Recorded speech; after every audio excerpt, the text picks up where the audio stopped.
ಎಲ್ಲರಿಗೂ ನಮಸ್ಕಾರ. Welcome back to my YouTube channel. ಯಾರೆಲ್ಲ ನಮ್ಮ ಚಾನಲನ್ನು ಸಬ್ಸ್ಕ್ರೈಬ್ ಮಾಡಿಕೊಳ್ಳದೆ ಮೊದಲ ಬಾರಿಗೆ ನೋಡ್ತಿದ್ದೀರೋ ದಯವಿಟ್ಟು ಸಬ್ಸ್ಕ್ರೈಬ್ ಮಾಡಿ, ಲೈಕ್ ಮಾಡಿ, ಶೇರ್ ಮಾಡಿ, ನನ್ನನ್ನು ಪ್ರೋತ್ಸಾಹಿಸಿ. ಶಾರದೆ ಇಂದಿನ ಸಂಚಿಕೆಯಲ್ಲಿ ಏನಾಗಿದೆ ಎಂದು ನೋಡೋಣ. ಸಂಚಿಕೆ ಮೊದಲಿಗೆ ಸಿದ್ಧ ಹೇಳ್ತಾನೆ, ಅಡುಗೆ ಮಾಡಿದವರ ಕೈ ರುಚಿ ತುಂಬ ಚೆನ್ನಾಗಿದೆ, ನನಗೀಗ ಅವರನ್ನು ಮೊದಲು ನೋಡಬೇಕು ಅಂತ ಹೇಳಿದಾಗ ಸುಮಿತ್ರಾ ಹೇಳ್ತಾರೆ ಆಯಿತು ಅಂತ. ಜಲಜಾ ಶಾರದನನ್ನು ಕರ್ಕೊಂಡು ಬಾ, ಸಿದ್ದುವಿಗೆ ನೋಡಬೇಕಂತ ಹೇಳ್ತಾಳೆ. ಆಯ್ತಾ ಅಂತ ಜಲಜಾ ಮನೆಗೆ ಬಂದಾಗ ಶಾರದ ಇರುವುದಿಲ್ಲ. ಅಮ್ಮ ಅವರೇ, ಶಾರದ ಅವರು ಇರಲಿಲ್ಲ, ಔಟ್ ಹೌಸಲ್ಲಿ ಇರಬಹುದು ಅಂತ ಹೇಳ್ತಾಳೆ. ಆಗ ಸುಮಿತ್ರಾ ಹೇಳ್ತಾಳೆ, ನೋಡು ಅವಳಿವಾಗ ಇಲ್ಲ, ಅವಳು ಬಂದ ಮೇಲೆ ನಿನಗೆ ನಾನು ತೋರಿಸ್ತೇನೆ ಅಂತ ಹೇಳಿದಾಗ ಸಿದ್ಧಾರ್ಥ್ ಆಯ್ತಂತ ಒಪ್ಕೊಳ್ತಾನೆ.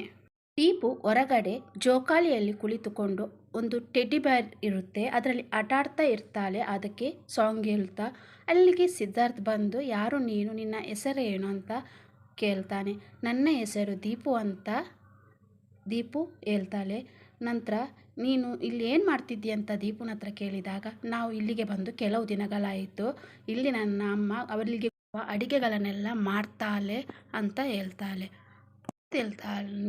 ನಾನು ಇನ್ನು ಮುಂದೆ ನಿನ್ನನ್ನು ದೀಪ್ಸ್ ಅಂತ ಕರೆಯಿಲ್ಲ ಅಂತ ಹೇಳಬೇಕಾದ್ರೆ ಬೇಡ, ನೀವು ಸಹ ನನ್ನನ್ನು ದೀಪು ಕರೆಯಿರಿ, ಯಾಕೆಂದರೆ ಎಲ್ಲರೂ ನನ್ನನ್ನು ದೀಪು ಅಂತಲೇ ಕರೆಯುವುದು. ಹೌದು, ನೀವು ಯಾರು, ಇಲ್ಲಿಗೆ ಯಾಕೆ ಬಂದಿರಿ ಅಂತ ದೀಪು ಕೇಳಿದಾಗ ಈ ಮನೆಯಲ್ಲಿ ವಿಮಲಾ ಅಜ್ಜಿ ಇದ್ದಾರಲ್ವ, ಅವರ ಮಗ ನಾನು, ಇನ್ನು ಮುಂದೆ ನಾನು ಮತ್ತು ನೀನು ಫ್ರೆಂಡ್ಸ್ ಅಂತ ಹೇಳಬೇಕಾದ್ರೆ ದೀಪು ನಗ್ತಾಳೆ. ನೀವು ನನ್ನ ಫ್ರೆಂಡ, ನೀವು ಏಕೆ ಫ್ರೆಂಡ್ ಆಗ್ತೀರಾ, ನೀವು ಇಷ್ಟು ದೊಡ್ಡದಿದ್ದೀರಿ, ನಾನು ಇಷ್ಟು ಸಣ್ಣದಿದ್ದೇನೆ ಅಂತ ಹೇಳಬೇಕಾದ್ರೆ ಫ್ರೆಂಡ್ಸಿಗೆ ಏಜ್ ಲಿಮಿಟ್ ಇಲ್ಲ ಅಂತ ಸಿದ್ಧಾರ್ಥ ಹೇಳ್ತಾನೆ. ನಂತರ ಆಯ್ತಾ ಅಂತ ಹೇಳಿದಾಗ ಹ್ಯಾಂಡ್ ಶೇಕ್ ಮಾಡೋಣ ಅಂತ ಹೇಳ್ತಾನೆ. ದೀಪು ಹ್ಯಾಂಡ್ ಶೇಕ್ ಸಿದ್ಧಾರ್ಥಿಗೆ ಮಾಡಬೇಕು ಅನ್ನುವಷ್ಟರಲ್ಲಿ ಶಾರದ ಬಂದು ಅವಳನ್ನು ತಡೆಯುತ್ತಾಳೆ. ನಂತರ ಸಿದ್ಧಾರ್ಥ್ ಮತ್ತು ಶಾರದಾ ಒಬ್ಬರನ್ನೊಬ್ಬರು ನೋಡ್ತಾರೆ. ಇಬ್ಬರಿಗೂ ಸಹ ಹಳೆಯದೆಲ್ಲ ನೆನಪು ಬರುತ್ತೆ. ಶಾರದಾ ಹೇಳ್ತಾಳೆ, ನೀವು ಇವಳಿಗೆ ಫ್ರೆಂಡ್ಶಿಪ್ ಮಾಡೋದು ಬೇಡ, ಇವಳಿಗೆ ನಿಮ್ಮ ಹಳೆಯ ವಿಚಾರಗಳು, ನಿಮ್ಮ ಕೆಟ್ಟತನ ಗೊತ್ತಾಗೋದು ಬೇಡ ಅಂತೇಳಿ ಜಬರ್ದಸ್ತಿಯಾಗಿ ದೀಪುವನ್ನು ಔಟ್ ಹೌಸಿಗೆ ಕರ್ಕೊಂಡು ಹೋಗ್ತಾಳೆ. ದೀಪು ಹತ್ರ ಹೇಳ್ತಾಳೆ, ನೋಡು ದೀಪು, ನಾನು ಇಲ್ಲದಿದ್ದಾಗ ನೀನು ಯಾರ ಹತ್ರ ಸಹ ಮಾತಾಡಬಾರ್ದು, ಅದಲ್ಲದೆ ಗುರುತು ಪರಿಚಯ ಇಲ್ಲದವರ ಜೊತೆ ಮಾತಾಡಬಾರ್ದು, ನೀನು ಫ್ರೆಂಡ್ಶಿಪ್ ಎಲ್ಲ ಮಾಡಬಾರ್ದು ಅಂತ ಹೇಳಬೇಕಾದ್ರೆ ಇಲ್ಲಮ್ಮ, ಅವರು ತುಂಬ ಒಳ್ಳೆಯವರು, ಅವರು ಇಲ್ಲಿ ಮನೆಯಲ್ಲಿ ವಿಮಲಾ ಅಜ್ಜಿ ಇದ್ದಾರಲ್ವ ಅವರ ಮಗ ಅಂತ ಹೇಳ್ತಾಳೆ. ಆಗ ಶಾರದಾ ತಡವರಿಸುತ್ತಾ ಹೇಳ್ತಾಳೆ, ನೋಡು, ಕೆಲವರು ನೋಡಲಿಕ್ಕೆ ಮಾತ್ರ ಒಳ್ಳೆಯವ್ರ ಥರ ಕಾಣ್ತಾರೆ, ಅವರು ಕೆಲವರು ಕೆಟ್ಟವರು ಸಹ ಇರ್ತಾರೆ, ಒಳಗೊಳಗೆ ಕೆಟ್ಟವರಾಗಿರ್ತಾರೆ, ಹೊರಗೆ ಒಳ್ಳೆಯವ್ರ ಥರ ನಟನೆ ಮಾಡ್ತಾರೆ, ನೀನು ಯಾವತ್ತೂ ಇನ್ನು ಮುಂದೆ ಆ ಥರ ಮಾಡಬಾರ್ದು, ಗುರುತು ಪರಿಚಯ ಇಲ್ಲದವರ ಜೊತೆ ಮಾತಾಡಬಾರ್ದು, ಇದು ನಮ್ಮ ಹಳ್ಳಿ ಅಲ್ಲ, ಇದು ನಮ್ಮ ಹೇಳ್ತಾಳೆ. ನಂತರ ಅವಳೇ ಯೋಚನೆ ಮಾಡ್ತಾಳೆ, ನಾನು ದೀಪು ಎದುರಲ್ಲಿ ಅವರಿಗೆ ಬೈದು ಬಿಟ್ಟೆ, ದೀಪು ಏನು ಅನ್ಕೊಳ್ತಾಳೆ ಏನು ಅಂತ ಚಿಂತೆ ಮಾಡ್ತಾಳೆ. ಶೋಭಾ ನರಸಿಂಹನ ಹತ್ರ ಹೇಳ್ತಾನೆ, ನೀನೊಬ್ಬ ಮೋಸಗಾರ, ನನಗೆ ಮೋಸ ಮಾಡಿ ಪ್ರೀತಿ ಮಾಡಿದ್ಯಾ, ಅಲ್ಲದೆ ಸುಳ್ಳು ಸಹ ಹೇಳಿದ್ದೀಯಾ, ನೀನೊಬ್ಬ ಮೋಸಗಾರ, ನಿನ್ನನ್ನು ನಂಬಲ್ಲ ನಾನು ಅಂತ, ಇನ್ನೆಷ್ಟು ನನಗೆ ಮೋಸ ಮಾಡ್ತೀಯ ಅಂತ ಹೇಳಿ ಕೂಗ್ತಾಳೆ. ಆಗ ನರಸಿಂಹ ಬಂದು ಅವಳಿಗೆ ಸಮಾಧಾನ ಪಡಿಸ್ತಾನೆ. ಹೇಳ್ತಾಳೆ, ನಿನಗೆ ಅವಳ ಮೇಲೆ ಪ್ರೀತಿ ಇದೆ ಅಂತ ಹೇಳ್ಬೇಕಾದ್ರೆ ಇಲ್ಲ, ನನಗೆ ಪ್ರೀತಿ ಇಲ್ಲ, ಅದು ಬಲವಂತದ ಮದುವೆ ಅಂತ ಹೇಳ್ತಿರ್ಬೇಕಾದರೆ ಶೋಭೆ ಹೇಳ್ತಾಳೆ, ಬಲವಂತದ ಮದುವೆ ಅಂತ ಹೇಳ್ತೀಯಾ, ನಿನಗೆ ಒಬ್ಳು ಮಗಳು ಇದ್ದಾಳೆ ಅಲ್ವ ಅಂತ ಹೇಳ್ಬೇಕಾದ್ರೆ ಇಲ್ಲ, ನನಗೆ ಅವಳಂದ್ರೆ ಇಷ್ಟ ಇಲ್ಲ ಹೇಳ್ತಾನೆ. ಆಗ ಶೋಭೆ ಹೇಳ್ತಾಳೆ, ನೀನು ಅವಳನ್ನು ಬಿಟ್ಟು ಬಂದದ್ದು ಅವಳಿಗೆ ಹೆಣ್ಣು ಮಗುವಾಗಿದೆ ಅಂತಲ್ಲ, ಇನ್ನು ನನಗೆ ಸಹ ಹೆಣ್ಣು ಮಗುವಾದರೆ ನೀನು ನನ್ನನ್ನು ಸಹ ಬಿಟ್ಟು ಹೋಗ್ತೀಯ ಅಂತ ಹೇಳ್ಬೇಕಾದ್ರೆ ಆ ಥರ ಏನು ಹೇಳ್ಬೇಡ, ನಿನಗೆ ಸಹ ಗಂಡು ಮಗುನೇ ಆಗಬೇಕು, ಯಾಕೆಂದರೆ ನಮಗೆ ನಮ್ಮ ವಾರಸ್ದಾರ ಬೇಕು ಅಂತ ಹೇಳ್ತಾನೆ. ನಾನು ನಮ್ಮ ಮಗ ಅಂತ ಹೇಳ್ತಿರ್ಬೇಕಾದ್ರೆ ಹಾಗಾದರೆ ಅವಳಿಗೆ ನೀನು ಡೈವರ್ಸ್ ಕೊಡ್ತೀಯ ಅಂತ ಕೇಳ್ತಾಳೆ. ಸುಮ್ಮನಾಗ್ತಾನೆ. ಶೋಭೆ ಹೇಳ್ತಾಳೆ, ನೋಡು, ಇವಾಗಲೂ ನಿನಗೆ ಅವಳನ್ನು ಬಿಟ್ಟಿರ್ಲಿಕ್ಕೆ ಆಗಲ್ಲ ಅಲ್ವಾ ಅಂತ ಹೇಳ್ಬೇಕಾದ್ರೆ ನರಸಿಂಹ ಹೇಳ್ತಾನೆ, ಹಾಗೆಲ್ಲ ಏನೇ ಇಲ್ಲ ಅಂತ. ಹಾಗಾದ್ರೆ ನಾನು ಇವಾಗ ಅವಳಿಗೆ ಡಿವೋರ್ಸ್ ಕೊಡ್ತೇನೆ, ನೀನು ಯಾವಾಗಲೂ ಖುಷಿ ಖುಷಿಯಾಗಿ ನಗ್ತಾ ಇರಬೇಕು ಅಂತ ಹೇಳ್ತಾನೆ. ಅಂತ ಹೇಳಿ ಖುಷಿಯಿಂದ ಒಬ್ರನ್ನೊಬ್ರು ತಬ್ಬಿಕೊಳ್ತಾರೆ. ಇದ್ದು ಸ್ವಿಮ್ಮಿಂಗ್ ಪೂಲ್ ಹತ್ರ ಒಬ್ಬನೇ ಕುಳಿತುಕೊಂಡು ಏನೋ ಯೋಚನೆಯಲ್ಲಿ ಮಗ್ನನಾಗಿರ್ತಾನೆ. ಆಗ ಜ್ಯೋತಿಕ ಬಂದು ಆಯ್ಸಿದ್ದು, ಏಕೆ ಸುಮ್ಮನೆ ಕೂತ್ಕೊಂಡಿದ್ಯಾ, ಏನಾಯ್ತು ಅಂತ ಕೇಳ್ತಾಳೆ. ಆಗ ಸಿದ್ಧಾರ್ಥ ಹೇಳ್ತಾನೆ, ಹಾಗೇನಿಲ್ಲ ಅಂತ. ಇಲ್ವ ಅಂತ ಕೇಳಬೇಕಾದ್ರೆ ಹಾಗೇನಿಲ್ಲ ಅಂತ ಹೇಳಿದಾಗ ನೀನೇನು ವರಿ ಮಾಡಬೇಡ, ನನ್ನಲ್ಲಿ ಏನಾಗ್ತಿದೆ ಎಲ್ಲ ಹೇಳಂತ ಹೇಳ್ಬೇಕಾದ್ರೆ ಸಿದ್ದು ಕೇಳ್ತಾನೆ, ಆ ಶಾರದಾ ಅವರ ಕಥೆ ಏನು? ಅವರ ಮುಖ ನೋಡಿದರೆ ಏನು ನೋವಿನಲ್ಲಿದ್ದಾಗೆ ಕಾಣ್ತದೆ ಅಂತ ಕೇಳ್ತಾನೆ.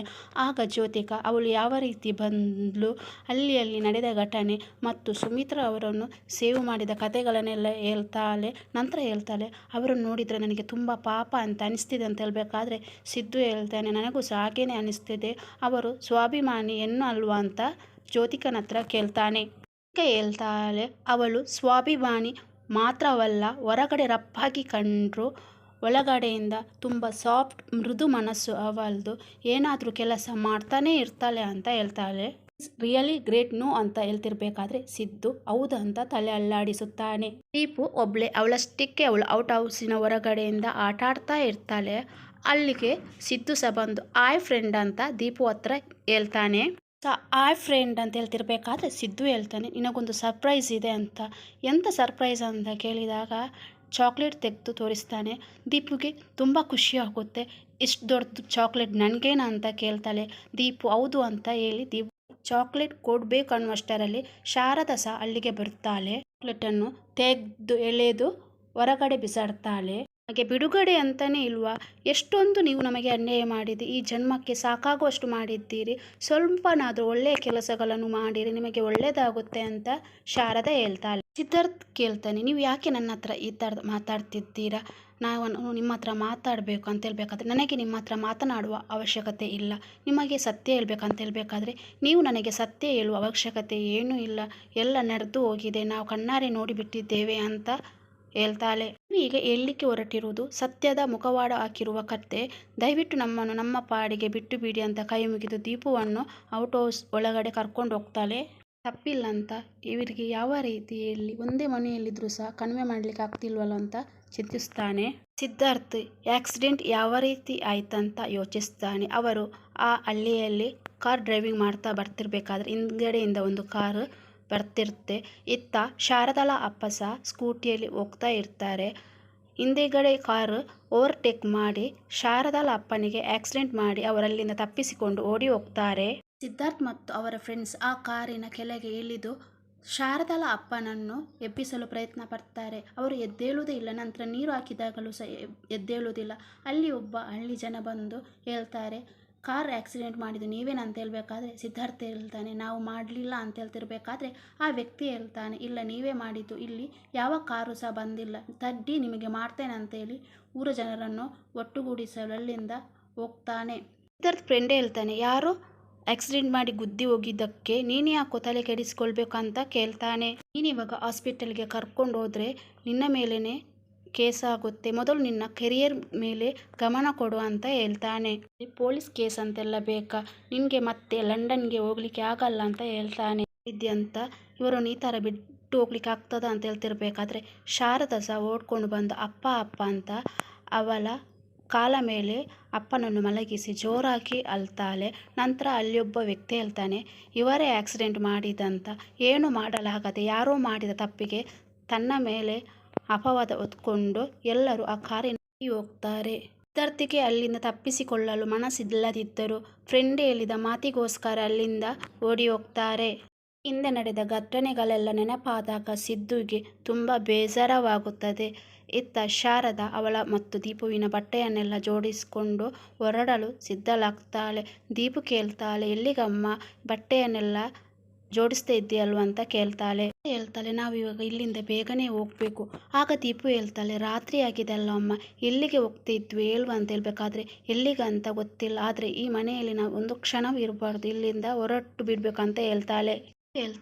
ಅಮ್ಮಮ್ಮ ಮತ್ತು ತಾತ ಮಲಗಿದ್ದಾರಲ್ವ, ಅವರ ಹತ್ರ ಹೇಳದೆ ಹೇಗೆ ಹೋಗೋದಂತ ಹೇಳ್ಬೇಕಾದ್ರೆ ನಾವು ಅವರ ಹತ್ರ ಹೇಳಿ ಹೋಗ್ತಿಲ್ಲ, ಹೇಳದೆ ಹೋಗ್ತಿದ್ದೇವೆ, ಯಾವತ್ತಾದರೂ ಈ ಮನೆಯಿಂದ ಹೊರಡಬೇಕಲ್ವ, ಅದಕ್ಕೆ ನಾವು ಇವಾಗಲೇ ಹೋಗೋಣ ಅಂತ ಬಟ್ಟೆ ಎಲ್ಲ ಪ್ಯಾಕ್ ಮಾಡ್ತಾಳೆ. ಅಮ್ಮನ್ನು ನೋಡೋದಕ್ಕಿಂತ ಮುಂಚೆ ನಾವು ಇಲ್ಲಿಂದ ಹೊರಡ್ಬೇಕಂತ ಹೇಳಿ ದೀಪುವನ್ನು ಕರ್ಕೊಂಡು ಹೊರಗೆ ಬರ್ತಾಳೆ.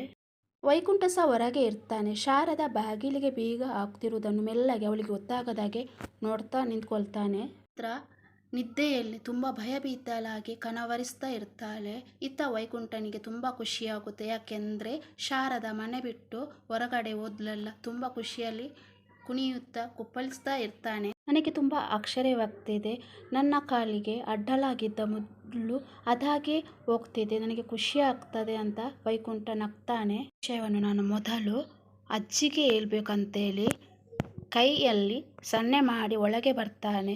ಇತ್ತ ಸುಮಿತ್ರನಿಗೆ ಕನಸು ತುಂಬ ಭೀಕರವಾಗಿ ಬಿದ್ದಿರುತ್ತೆ. ಭಯದಿಂದ ಎದ್ದು ಕುಳಿತುಕೊಂಡು ಬಾಯಾರಿಕೆಯಾಗ್ತದೆ. ನೀರು ಕುಡಿದು ತುಂಬ ಭಯಭೀತಳಾಗುತ್ತಾಳೆ. ನನಗೆ ಈ ಥರ ಸಂಕಟ ಆಗ್ತಿದೆ, ಬೆಳಗಿನಿಂದ ನಾನು ಸರಿಯಾಗಿದ್ನಲ್ವ, ಯಾಕೆ ಆಗ್ತಿದೆ ಅಂತೇಳಿ ಟೆನ್ಷನ್ ಮಾಡ್ತಾ ಒಬ್ಬಳೇ ಮಾತಾಡ್ತಾಳೆ. ಇಲ್ಲಿ ಯಾರಿಗಾದರೂ ಹುಷಾರಿಲ್ವಾ ಅಂತ ಯೋಚಿಸುತ್ತಾ, ಇಲ್ಲ ಆ ಥರ ಏನೂ ಆಗಲಿಕ್ಕಿಲ್ಲ ಅಂತ ವಾಪಸ್ ಯೋಚಿಸುತ್ತಾಳೆ. ಏನೇನು ಬರ್ತಿದೆ ಇಲ್ಲ ನನ್ನ ಮಗಳು ಅಂತ ಸಹ ಯೋಚನೆ ಬರುತ್ತೆ. ಇಲ್ಲ ನನ್ನ ಮಗಳಿಗೆ ಏನೂ ಆಗಲಿಕ್ಕಿಲ್ಲ ಅಂತ ವಾಪಸ್ ಯೋಚಿಸ್ತಾಳೆ. ಬೋದಂತ ಯೋಚಿಸುತ್ತಾ ಸುಮಿತ್ರಾ ಹೊರಗಡೆ ಬರ್ತಾಳೆ. ಇತ್ತ ಶಾರದಾ ಮತ್ತು ದೀಪು ರೋಡ್ನಲ್ಲಿ ಬರ್ತಾ ಇರ್ತಾರೆ. ದೀಪು ಕೇಳ್ತಾಳೆ, ಯಾಕಮ್ಮ ನಾವು ಆ ಮನೆಯಿಂದ ಹೊರಗಡೆ ಬಂದ್ವಿ ಅಂತ. ಅದೇ ಹೇಳ್ತಾಳೆ, ನಿನಗೆಲ್ಲ ಅರ್ಥ ಆಗಲ್ವಾ, ಬಾ ಈಗ ನನ್ನ ಜೊತೆ ಅಂತ ಹೇಳ್ತಿರ್ಬೇಕಾದ್ರೆ ದೀಪು ಹೇಳ್ತಾಳೆ, ಮನೆಯಲ್ಲಿ ಇರುವವರೆಲ್ಲರೂ ತುಂಬ ಒಳ್ಳೆಯವರಲ್ವಮ್ಮ ಅಂತ ಹೇಳ್ತಾಳೆ. ನಾವು ಇವಾಗ ಇಲ್ಲಿಗೆ ಹೋಗ್ತಿದ್ದೇವೆ ಅಮ್ಮ ಅಂತ ಹೇಳ್ಬೇಕಾದ್ರೆ ಎಲ್ಲರೂ ಒಳ್ಳೆಯವರೇ, ಆದರೆ ನಮ್ಮ ಹಣೆಬರ ಮಾತ್ರ ಸರಿ ಇಲ್ಲ, ಸುಮ್ಮನೆ ಬಾ ಅಂತ ಹೇಳಿ ಕರ್ಕೊಂಡು ಹೋಗ್ತಾಳೆ. ಸುಮಿತ್ರಾ ಓಡಿ ಬಂದು ಜ್ಯೋತಿಕಳ ರೂಮ್ ತೆಗೆದಾಗ ಜ್ಯೋತಿಕ ನಿದ್ದೆ ಮಾಡಿರ್ತಾಳೆ. ಸುಮಿತ್ರನಿಗೆ ಸಮಾಧಾನವಾಗುತ್ತೆ. ಜ್ಯೋತಿಕನಿಗೆ ಎಚ್ಚರ ಆದಾಗ ಸುಮಿತ್ರಾ ಬಳಿ ಬರ್ತಾಳೆ. ಏನಮ್ಮ ನೀನು ಇಷ್ಟು ಹೊತ್ತಿನಲ್ಲಿ ಕೇಳಬೇಕಾದ್ರೆ ಸುಮಿತ್ರಾ ಜ್ಯೋತಿಕನನ್ನು ಮೈ ಮುಟ್ತಾಳೆ. ನೀನು ಹುಷಾರಾಗಿದ್ದೀಯಲ್ವ ಅಂತ ಹೇಳ್ಬೇಕಾದ್ರೆ ಜ್ಯೋತಿಕ ಹೌದು ಅಂತ ಹೇಳ್ತಾಳೆ. ಜ್ಯೋತಿಕ ನಗ್ತಾ ಕೇಳ್ತಾಳೆ, ಯಾಕಮ್ಮ ಅಂತ. ನನಗೇನು ಸಂಕಟ ಆಗ್ತಿದೆ ಅಮ್ಮ, ನೀನು ಯಾವುದೇ ಅಪಾಯದಲ್ಲಿ ಇದ್ದೀಯಾ ಅನ್ನುವ ರೀತಿ ಆಗ್ತಿದೆ, ಅದಕ್ಕೆ ಇಲ್ಲಿಗೆ ಬಂದೆ ಅಂತ ಹೇಳ್ತಾಳೆ. ಹೇಳ್ತಾಳೆ, ಯಾಕಮ್ಮ ನೀನು ಇಷ್ಟೊಂದು ಗಾಬರಿ ಆಗ್ತಾ ಇದ್ದೀಯಾ, ನನಗೇನೂ ಆಗಲಿಲ್ಲ ನೋಡು, ನಾನು ಆರಾಮವಾಗಿ ಇದ್ದೇನೆ ಅಂತ ಹೇಳ್ತಾಳೆ. ಸುಮಿತ್ರಾ ಕೇಳ್ತಾಳೆ, ನಿನಗೇನಾದರೂ ಆಗಿದೆಯಾ, ಏನು ಮುಚ್ಚಿಡಬೇಡ ಅಂತ ಹೇಳ್ಬೇಕಾದ್ರೆ ಬಾ ಅಮ್ಮ ನನ್ನ ಪಕ್ಕ ಕೂರು ಅಂತ ಕೂರಿಸ್ತಾಳೆ. ನನಗೇನೂ ಆಗಲಿಲ್ಲ, ಏನಾದರೂ ಆದರೆ ಫಸ್ಟ್ ಹೇಳುವುದು ನಾನು ನಿನ್ನ ಹತ್ರನೇ ತಾನೇ ಹೇಳ್ಬೇಕಾದ್ರೆ ಸುಮಿತ್ರಾ ಹೌದು ಅಂತ ತಲೆ ಅಳ್ಳಾಡಿಸ್ತಾಳೆ. ಹೇಳ್ತಾಳೆ, ಮೋಸ್ಟ್ಲಿ ನಿನ್ನ ಹೊಟ್ಟೆ ಸರಿ ಇರಲಿಕ್ಕಿಲ್ಲ, ಮೊದಲು ನೀನು ಹೋಗಿ ರೆಸ್ಟ್ ಮಾಡು ಅಂತ ಹೇಳ್ತಿರ್ಬೇಕಾದ್ರೆ ಸುಮಿತ್ರಾ ಹೇಳ್ತಾಳೆ, ಇಲ್ಲ ಪುಟ್ಟ, ಆ ಸಂಕಟ ಅಲ್ಲ, ನಿನಗೆ ಅರ್ಥ ಆಗೋದಿಲ್ಲ ಬಿಡು, ಅದು ಕರುಳಿನ ಸಂಕಟ ಅಂತ ಹೇಳ್ತಾಳೆ. ಮಮ್ಮ ನೀನು ಸುಮ್ಮನೆ ಏನೇನು ಯೋಚನೆ ಮಾಡಿಬಿಟ್ಟು ಸಂಕಟ ಪಡಬೇಡ, ನನಗೀಗ ಜೋರಾಗಿ ನಿದ್ದೆ ಬರ್ತಿದೆ ಅಂತ ಹೇಳ್ಬೇಕಾದ್ರೆ ಆಯಿತು ಪುಟ್ಟ ಮಲ್ಕೋ ಅಂತೇಳಿ ಜ್ಯೋತಿಕಳನ್ನು ಮಲಗಿಸಿ ಸುಮಿತ್ರಾ ಅಲ್ಲಿಂದ ಹೊರಗೆ ಬರ್ತಾಳೆ. ಶಾರದನ ಹತ್ರ ಕೇಳ್ತಾಳೆ, ಅಮ್ಮ ನೀನು ಗಂಟು ಮುಟ್ಟೆ ಸಹ ಕಟ್ಕೊಂಡಿದ್ದೆ, ಈಗ ನಾವು ಎಲ್ಲಿಗೆ ಅಂತ ಹೋಗ್ತಿದ್ದೇವೆ, ನೀನು ಒಂದು ಮಾತನ್ನು ಸಹ ಅಜ್ಜಿ ಹತ್ರ ಸಹ ಹೇಳ್ಬೇಕಿತ್ತು, ಅವ್ರಿಗೆ ಬಾಯಿ ಮಾಡಾದರೂ ಬರ್ಬೋದಿತ್ತು, ಈಗ ಹೋಗಿ ಬಾಯಿ ಮಾಡಿ ಬರೋಣ ಅಂತ ಕೇಳ್ತಾಳೆ. ಶಾರದ ಹೇಳ್ತಾಳೆ, ಸುಮ್ಮನೆ ಈಗ ನನ್ನ ಜೊತೆ ಬಾ ಅಂತ ಹೇಳ್ತಿರ್ಬೇಕಾದ್ರೆ ದೀಪು ಕೇಳ್ತಾಳೆ, ಎಲ್ಲಿಗಮ್ಮ, ಊರಿಗೆ ಹೋಗ್ತಿದ್ದೇವೆಯಾ, ಊರಿಗೆ ಬೇಡಮ್ಮ, ಅಲ್ಲಿಗೆ ಹೋದರೆ ಸುಮ್ಮನೆ ಅಜ್ಜಿ ಬೈತಾರೆ ಅಂತ ಹೇಳ್ತಾಳೆ. ನೀನು ಹಾಗೆ ಏನು ಯೋಚನೆ ಮಾಡಬೇಡ, ಯಾವುದಾದ್ರೂ ಒಂದು ದಾರಿ ಸಿಗ್ತದೆ, ದೇವರಿದ್ದಾರೆ, ನಿನಗೆ ನಾನು ಅಮ್ಮ ಇದ್ದೇನಲ್ವಾ ಅಂತ ಹೇಳ್ತಾಳೆ. ಧೈರ್ಯವಾಗಿರು ಅಂತ ಸಮಾಧಾನ ಪಡಿಸ್ತಾಳೆ. ಸುಮಿತ್ರಾ ಸಹ ಮನೆಯ ಹೊರಗಡೆ ಬಂದು ಚಿಂತಿಸ್ತಾ ಯೋಚಿಸ್ತಾ ಇರ್ತಾರೆ. ಚೆನ್ನಾಗಿ ಔಟ್ ಹೌಸ್ ಕಡೆ ನೋಡಿದಾಗ ಅಲ್ಲಿ ಬೀಗ ಹಾಕಿರುವುದನ್ನು ನೋಡಿ ಸುಮಿತ್ರಾ ಶಾಕ್ ಆಗ್ತಾರೆ. ಹೀಗೆ ಈ ಸಂಚಿಕೆ ಮುಕ್ತಾಯವಾಗಿದೆ. ಶಾರದಾ ಮತ್ತು ದೀಪುವನ್ನು ಸುಮಿತ್ರಾರವರು ವಾಪಸ್ ಮನೆಗೆ ಕರ್ಕೊಂಡು ಬರ್ತಾರೆ. ಏನಾಗಿದೆ ಅಂತ ಮುಂದಿನ ಸಂಚಿಕೆಯಲ್ಲಿ ನೋಡೋಣ. ಈ ವಿಡಿಯೋ ಇವತ್ತಿಗೆ ಇಷ್ಟವಾದಲ್ಲಿ ದಯವಿಟ್ಟು ಲೈಕ್ ಮಾಡಿ, ಶೇರ್ ಮಾಡಿ, ಸಬ್ಸ್ಕ್ರೈಬ್ ಮಾಡಿ ನಮ್ಮನ್ನು ಪ್ರೋತ್ಸಾಹಿಸಿ.